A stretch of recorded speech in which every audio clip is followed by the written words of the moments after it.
Des images étonnantes ramenées par un cinéaste indépendant, Alain Baptisé. Il a passé près d'un mois avec les chasseurs de pitons royaux au Cameroun. Regardez les images qui vont suivre et regardez surtout la technique de chasse de ces chasseurs, particulièrement spectaculaire. Attention quand même aux âmes sensibles, c'est la séquence frisson d'Oussoya.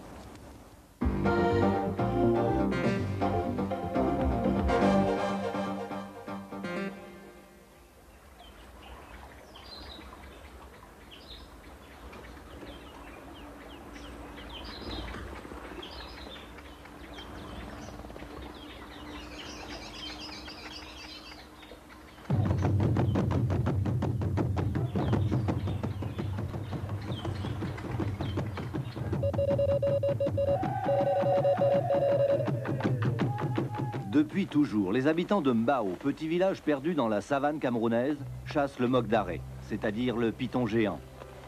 Alain Baptisé, amoureux de l'Afrique, a suivi pendant un mois ces chasseurs d'un autre âge.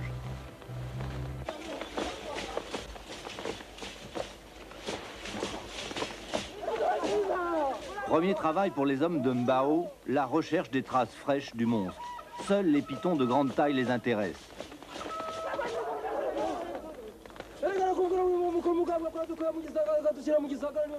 Ce terrier, creusé probablement par un phacochère, a toutes les chances d'avoir un nouvel occupant et d'abriter au moins 6 ou 7 bons mètres d'un moque d'arrêt à la puissance redoutable.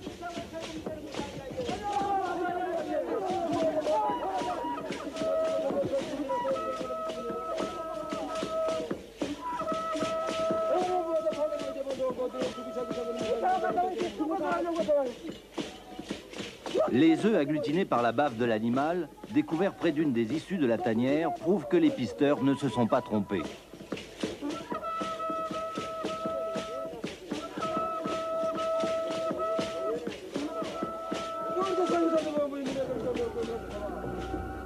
Le python est bien là. Alain, pour voler quelques images, n'hésite pas à ramper dans l'étroit boyau.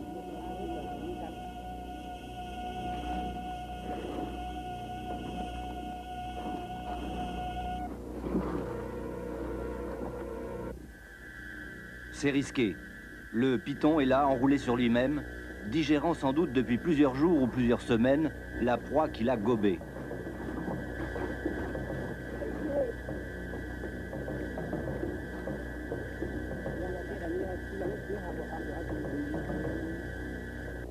Impossible pour les chasseurs d'attaquer l'animal dans son nid.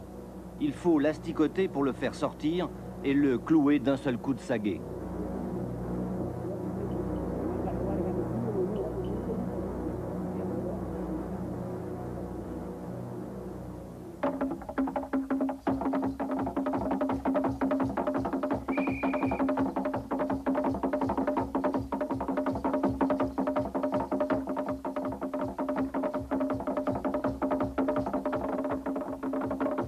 Et les hommes de Mbao repartent à leur village. Ici, on ne chasse pas pour le plaisir, mais par nécessité. Tout, ou presque tout, est utilisable dans le python géant. Une fois dépecés avec précaution, les œufs s'il y en a, la viande à la saveur très fine rappelant celle de la lotte, seront répartis entre les familles, tout comme la graisse réputée pour soigner le mal de dos, la peau quant à elle, séchée puis salée, après tannage sera vendue à la ville la plus proche.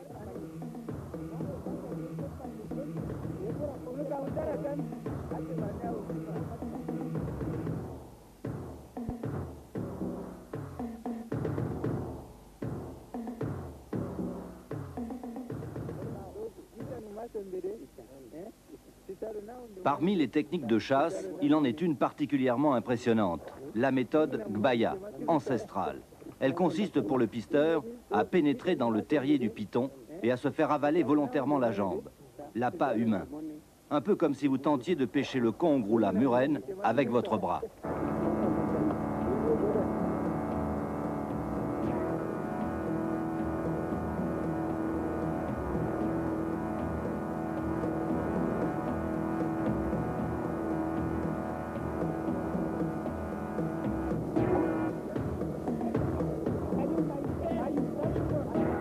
L'attente est parfois longue, mais toujours payante.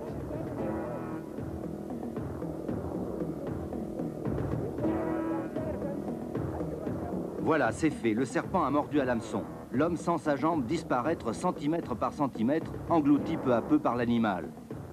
Quand le pisteur commande qu'on le tire en arrière, la jambe est déjà avalée au-delà du genou. Le python refuse de lâcher sa proie. Il faut le faire sortir très vite hors de son repère, surtout ne pas lui laisser le temps de prendre appui.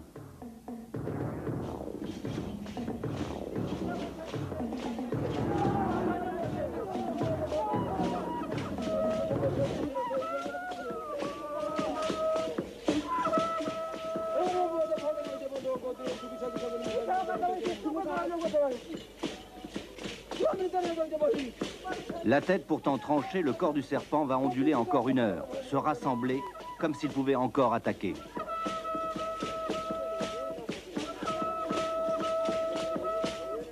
Le suc gastrique du serpent va laisser quelques traces indélébiles sur la peau, mais tout s'est bien passé.